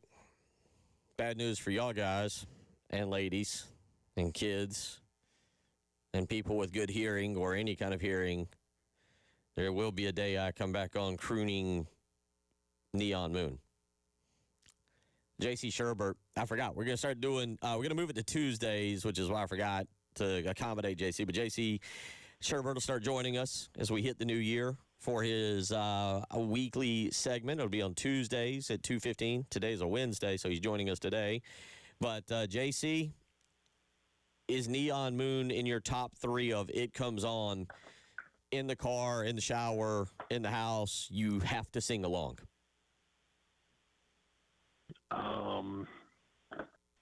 It's an easy tune to sing to. Like Journey Don't Stop Believing is actually pretty hard, I've learned, karaoke wise. Neon Moon is actually a very easy song to not only for karaoke but just to sing along with as you're cruising down the road with the windows open during the summer. It's not my, like, Brooks and Dunn is not like in my top country artist repertoire, but so I would have to say no on that one. But there are a lot of songs that I like that I'll sing along to. Could be a very short-lived Gunner Sherbert Tuesday afternoons. I know they would know. I gotta admit, I don't know. Now you got me looking up as I go. My ADD kicks in to see if Brooks and Dunn are they even still on tour? Are Brooks and Dunn still? Do they still tour? I see. I wouldn't know that, Bill, because I just you don't know. Clearly stated that they weren't one of my. Okay, they're in Clemson on June 26th. How about that? There you go. All right. They're apparently they're gracing the United Kingdom starting over on March 13th over in Glasgow, Belfast, and London. All right. Well, since Brooks and Dunn is not your Brooks and Dunn. Yeah, we're gonna work on. We're gonna get you back to the state of South Carolina. We're gonna work on your Brooks and Dunn. But since it's not your forte, we'll get into. Let's start with some transfer portal talk. Since I last spoke with you, I believe 2 weeks ago, a lot of movement, a lot of new guys coming in. You're putting on Twitter. Make sure you go and follow him on Twitter. I know a lot of you already do. He's got a lot of followers. But you've been putting out some short videos on guys that are coming in. Give me 2 or 3 guys that you see that South Carolina has landed right now that you go, curious, intrigued. I like what South Carolina's picked up here, and that could be a big boost in 2026. Yeah, I mean, a lot of them are very intriguing players. I mean, you get those out of the portal, and it's at different levels. You know, I mean, some of the guys they picked up recently, you know, kind of almost out of nowhere, or I would call them intriguing. As far as helping next year, obviously the offensive line is going to be completely redone. So every one of those guys is in the mix to play. You know, specifically. I think, you know, the hype around Jacarius Peak is real. If you watch his film and you watch how he can play with the technique and the strength and the footwork and just the violence that he plays with blocking-wise, you know, he's a turnkey solution at left tackle, in my opinion. And so he would kind of be up there. Big win, too. He could have gone anywhere in the country, and obviously that's a big need. The 2 defensive ends I got from Tennessee and Alabama, they're both different. Caleb Herring is a taller pass rusher type, and then Kelby Collins is a big end that can play either inside or outside. I like both of those. I think there needed to be a solution there opposite Dylan Stewart, and you know, maybe that it's 2 guys that rotate and do it. But you know, I think those players. Are both right, getting toward their potential, and you know, it's up to the South Carolina staff to get the most out of them, because they do have you know, some developing to do to reach their full potential. But I like them, and I tell you, this guy, he's kind of been a long journey to South Carolina because the Gamecocks recruited him as a defensive end back, I think, in the class of 2022. Tomiwa Durajaye. Close enough.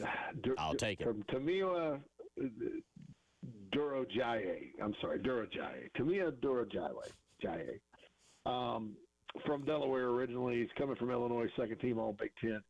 He's kind of maybe taking the same type of path as Travian Robertson. Remember, Travian Robertson was a DN coming out of high school and slid inside and ended up being quite good. That's kind of how this guy is. 24/7 Sports had him as a four-star transfer.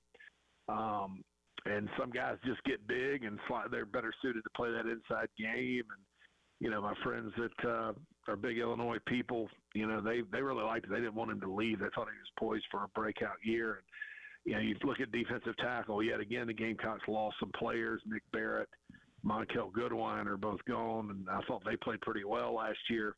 So you got to replace them. And this is one, maybe because they recruited him out of high school and backed off, and then he kind of went to a lot of different schools, and really it's just now coming to his own. He kind of flew under the radar a little bit, but that's one that really intrigues me because he's just big and mean and good, and he has experience in a Power 4 conference, and certainly could come in and play right away. We're going to talk in the next segment, you and I, more about Indiana and Kirk Cignetti and how you saw that championship game and Miami. The whole. We'll get more big picture with that. How do you see Indiana and what they utilize the portal for with experience and age, and how you see South Carolina using it in that manner this year with guys like what you just mentioned?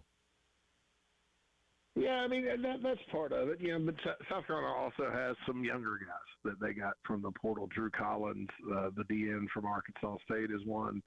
Jabri Coleman, running back from Penn State, is another. They tended to – they kind of went a little younger in the portal last offseason.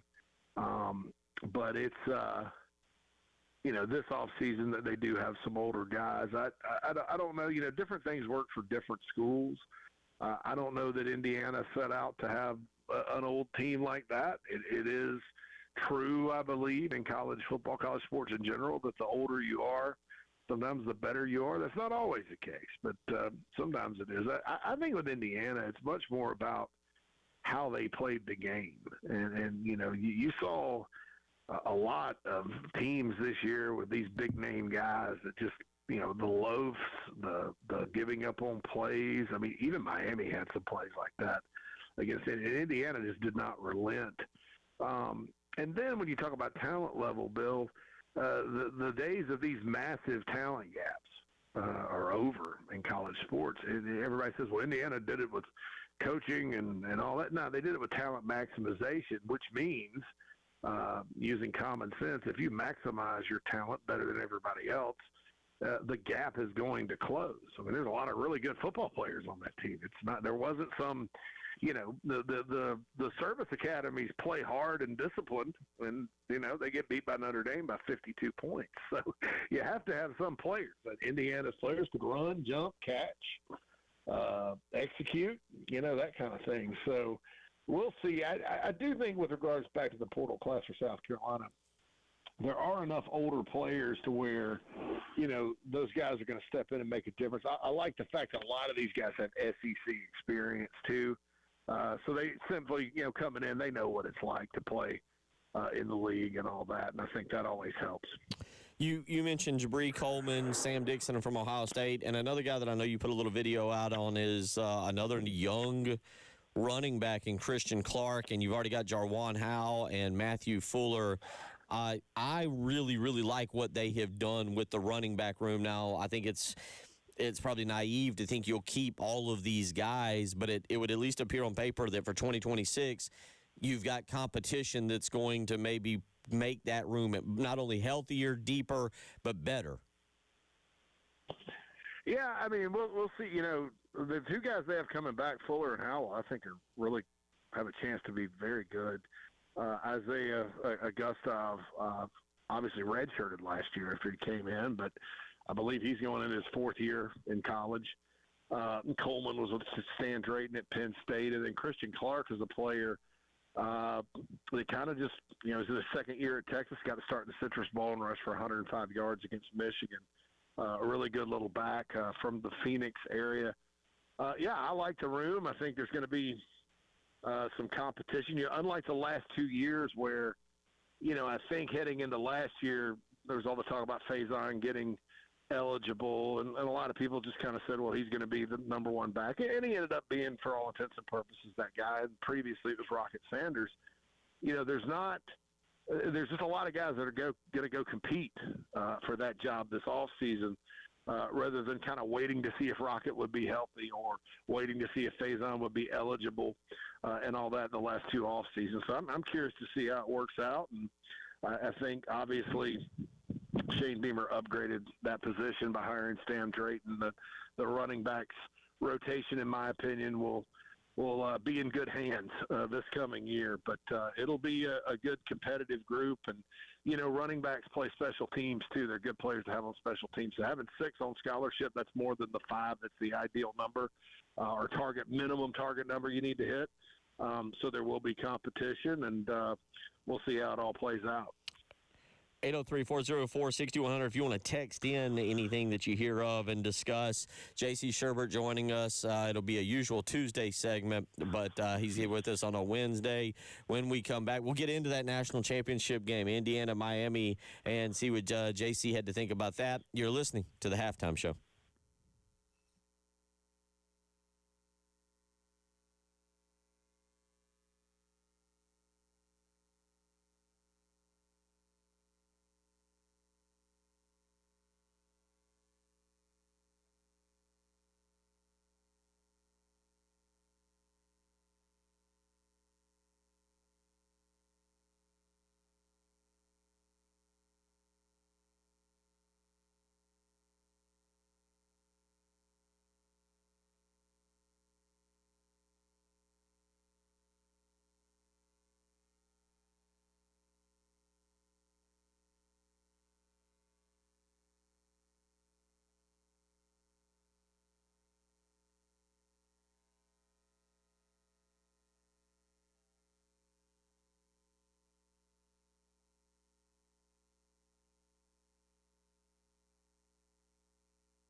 2:34 on a Wednesday. J.C. Sherbert joining us for what will be J.C. Sherbert Tuesdays, but it's a Wednesday, so we'll go with that today.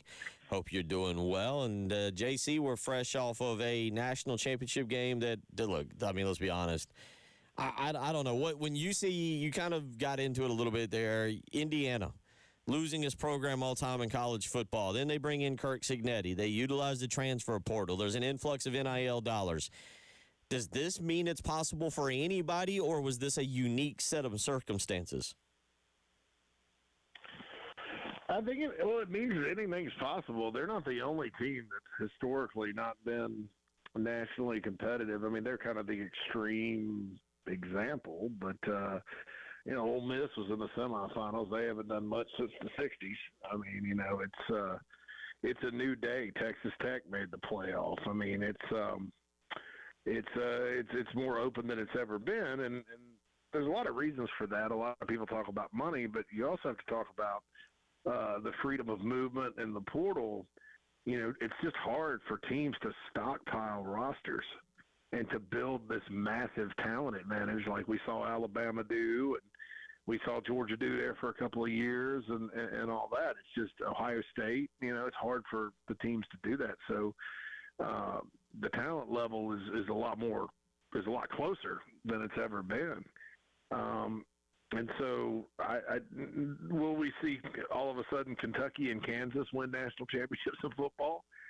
I don't think so. I mean, you got to, if they hire Kurt Cignetti, maybe, but that goes into it too. But I think for college football's vast middle class, which is everybody that's not a quote-unquote blue blood or volcano program or however you want to term it, that was a win that kind of shows you it's very hard in the sport specifically, Bill, to break through. They were the first new national champion we've seen since 1996 when Florida won it under Steve Spurrier. And that team winning the national championship that they had with the Gators, that surprised nobody. Florida was eventually, they were 6 years into Spurrier's rebuild. This is in year 2 of the Cignetti era in Indiana, which I don't think you'd confuse the talent base in the state of Indiana for football with the state of Florida either. So it's hard. This is not a sport that's necessarily been as open as it is now. And I think with all the negative things that have come with this, I think that part of it is overwhelmingly positive because it makes it more interesting. More people care. More schools feel like they have a chance, and anything can happen. And that's ultimately college football is entertainment, like all sports, and it's much more entertaining when you know that, hey, it's not a hopeless cause. Do you see Indiana is sustainable? And I don't mean like, going 8-4 and 9-3. Like, is Indiana here to stay with Cignetti? Like, do we now every year we'll look at them and be like, all right, yep, it's because of that guy, that coach, the way he does things, the demeanor. I'm sure you've seen all the GIFs and memes and stuff that people are putting out on Twitter. But are they here to stay for a long time? We'll see. I mean, it's one of those things where this group of players that he had, it's a special group. I mean, and they bought in completely. Now you see their transfer portal class is ranked highly, which means some guys that demanded money, for lack of a better term, probably a little more than the guys that they had. And, are they going to buy in? That's the question. Well, will they have more actual talent but not be as good of a team? Is Hoover going to be as good as Mendoza? Because that was the difference. Like, look, last year's Indiana team, I wasn't giving you two nickels for. That team last year for Indiana was a product of schedule and good coaching. I watched them play Notre Dame. Just the difference between what Notre Dame put on the field and what they put on the field was dramatic. Well, this year's Indiana team, I shut my foolish mouth because I was kind of questioning them at the beginning of the year. And you look at their lines of scrimmage, you look at the speed they have on defense, you look at their skill position guys, and then, of course, their quarterback, Mendoza, who would throw the ball and just had one of the greatest seasons of any quarterback in the game. It all came together. But that's any championship team. in anything. It all has to come together. So the question will be, can you repeat it, and can it come together like that again? Even Nick Saban didn't win it every single year, but is Indiana a team that if I'm in the Big Ten and they come on my schedule, I'm looking forward to playing? No, not at all. I think they're going to be a winning program for as long as he's there, but the national champion good, I would not doubt them, but like I said, things have to come together to win a championship. It's hard to break through in this sport. It's even harder to actually win it when you get there. And they did, and so we'll see what happens. If you're asking me if they're just a one-hit wonder, I don't think so. I don't think we're going to be sitting there in 3 years and Indiana fires Curt Cignetti because they go 3-9 every year. But as far as winning a championship and doing it in the dominant fashion they did for most of the season, that they'll have to get another special group because that group accomplished some special things, and that's what it takes to go get that done. I will say Cignetti's interesting. JC, I'll get your take on this real quick, and then I got a question for you on the text line. I don't know what his lifelong goals are, like lifelong goals. You know where he's from, right? Pittsburgh. You know what professional program organization has an opening right now, right? Oh, yeah, the Steelers. I just wonder. He's 64. And age doesn't matter in coaching quite like maybe it used to. He'll be 65 in June. Could you see? I mean, do you think this guy's a college guy through and through? Do you think maybe the opportunity to go coach the home team? We haven't heard any Steelers, to my knowledge. Somebody can correct me on this. Have not heard any Steelers rumors. I don't know. Cignetti can demand whatever number he wants from anybody. Your thoughts on this? Just something to keep an eye on. He seems like a college guy to me. His whole career has been in college. His dad was a college coach. Right. Frank Cignetti won a lot of games through the year. Frank Cignetti was a very well-known college coach. I would think, too, that the question I would ask if like this is the case with any good college coach, is will my message and will my message and my methods, will it translate to the pro level? And people will say, well, everybody's getting paid now, so why not?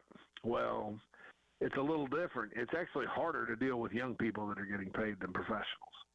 So, maybe it would work, but I still think that in college you're much more of a teacher, and in the pros you're much more of a manager, if that makes sense. The jobs are fundamentally different. Now, there are some coaches that have done both and done it at a high level, but they're few and far between. I mean, Pete Carroll's won. Barry Switzer had a loaded team and won it. Jimmy Johnson back in the day. There are guys that have gone to the pros and won Super Bowls after winning national championships, but then there's also a lot that categorically failed, in the NFL, and they were great in college. So I think that would be the question I would ask. He doesn't strike me as that type of guy. I think that the college is, he just now got to the pinnacle of college football after putting in the work. So it would surprise me, but, hey, like you said, the home team and the honor to go do that, never say never. I haven't seen anything that indicates he's in the mix for that job, but that type of opportunity, I would think would be intriguing to anybody from Pittsburgh. Yeah, the only reason I throw it out there is because it is Pittsburgh. That's where he's from. If we were talking, I know that some of these jobs have been filled, Falcons, Dolphins, the Giants, some of these, I'd be like, no, he's not. I don't see him leaving. The opportunity to go home and coach, and plus I think the Steelers are one of the bedrock foundations, I think, of American sports and the way they run things. Yeah. I could kind of see a scenario where he's like, all right, that franchise, I know I have stability. That franchise, I know that I'm going to be treated right. We'll come back. I'll wrap things up with you. I got a question for you about the transfer portal on our text line. We'll get to that, and we'll close up shop on a Wednesday. You're listening to Bill Gunner, J.C. Sherbert, and Captain David Dare. It is the Halftime Show.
Wrapping it up on a Wednesday, to which, JC, I give myself credit, is I don't know what's going on with this week. I don't know if it's the incoming weather. By the way, thoughts and prayers are there with you. We're going to get some kind of wild winter storm down here that you know how Southerners react to ice and snow. We're all out of the whole place. We're all out of milk and bread. Nobody knows how to drive already, and it's only like 35 degrees today.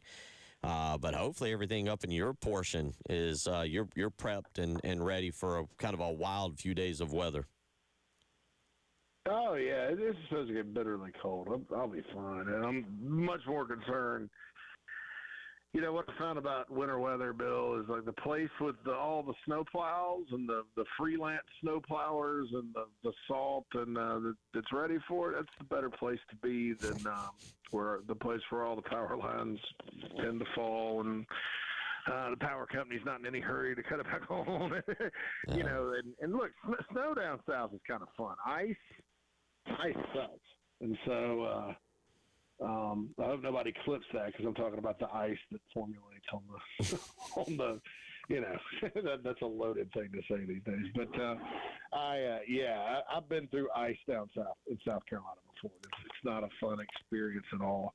Whereas snow, you know, it's kind of pretty and then it melts and that's all that. But no, I'm fine where I'm at. All right. Yeah. Now I forget if it was in your. I think it was west of you. I've got a really good friend that lives kind of in Eau Claire, Wisconsin, and I'm trying to convince her to move down here. And I noticed in her area they have an exploding tree warning going on. I don't know what that exactly is, but it doesn't sound like something I want to be a part of with weather. So. I joke about it until it's all jokes until as you just said, the power goes out and we're sitting around waiting for it to come back on, and hopefully we won't deal with that over the weekend. Let me get to this question for you. Jerry weighed in. I'm interested to hear your opinion based on what South Carolina just did with the transfer portal. He says, JC, is there any position on paper, and that's a good point about paper, that South Carolina is weaker at going into 2026 than they were in 2025? Is there a position that you don't feel right now? And let me be clear about this before you answer. The portal is still technically open to take players out of. Players are not supposed to be able to enter the portal now, but there is still portal taking that can take place. So if there is a position that you're like, South Carolina really needs to address, what would that be that you see that South Carolina has not properly addressed? Well, I don't know about properly addressed. I mean, you know, certainly some off seasons look better on paper than others. You know, and some of it's wait and see. Like with the offensive line, it's a completely new group. There are some holdovers, but very few. There's a new coach, a new scheme, and all that. We'll just have to see how they collectively do. I think sometimes it's good to just have a lot of new faces when you've struggled that much and start over with a new voice and new players and all that. You know, I don't see them, unless somebody pops up, I don't see them taking any, you know, maybe one or two here or there that it kind of would be along the lines of the guys they took toward the end. I think they're pretty much done. On paper, though, if you remember tight end last year, heading into the season, you had Michael Smith, who started some the previous year. Of course, he got hurt this spring. You know the story there. You had Brady Hunt back. You had Maurice Brown. You know, it was a position where you're like, well, gosh, they're four deep there. And then Mike Tyler was the fifth guy. And Jordan Dingle was coming in as well.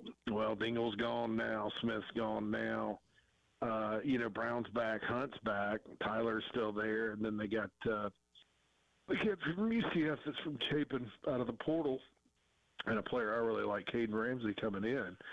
But I can't sit here and tell you that it's a certain the position has as much certainty as maybe it did in the last offseason, you know. So if I had to go with one, it would be that. But then the question becomes, when you look at Kendall Brow's history, he does use the tight end. He used it more in later years than maybe he did at Baylor back in the day, but it's a different type of usage. It's not, you know, not necessarily married to the traditional type of tight end like we've seen around here. They'll use an H-back. They'll use an extra offensive lineman out there. just looking at the history of this offense. So it may not end up being a negative thing. But so that would be the one position I would go, well, and there was a player, Randy Pittman, that Florida State came from Florida State, ended up at SMU, that I really liked and all that I thought. And he was more of a Jaheim Bell type of jack-of-all-trades type of player than a traditional tight end that I thought could have been useful. But, we'll just have to see. My question with that room would become, well, how are they going to be used? Because it may end up being they may end up being in fine shape, depending on the usage. JC, we always appreciate a lot more. I want to get to you, but I am out of time. I have to turn the radio program over to Jay and Jerry. But we will look forward to catching up with you next Tuesday for our weekly segments, man. Best of wishes to you. Hope the weather holds out and you're good up there, and we'll catch up next week. All right. Thank you, my friend. Y'all have a great day. See you. You too. And JC Sherbert there. And, again, he will start being, again, a part of the program on his usual Tuesdays at 2:15 each and every week. And we'll get back to that maybe not next week, because I might be out next week. I got doctor's appointments lined up to try and get healthy. Try and get 2026 off to a good start. Been a lot of fun. If you missed the Monte Lee interview, go to our website, 1075thegame.com. Click on shows. Click on our show. Captain Dave has got it up on the podcast page. You know what? I got an idea. We'll do it all again tomorrow. Y'all have a good day.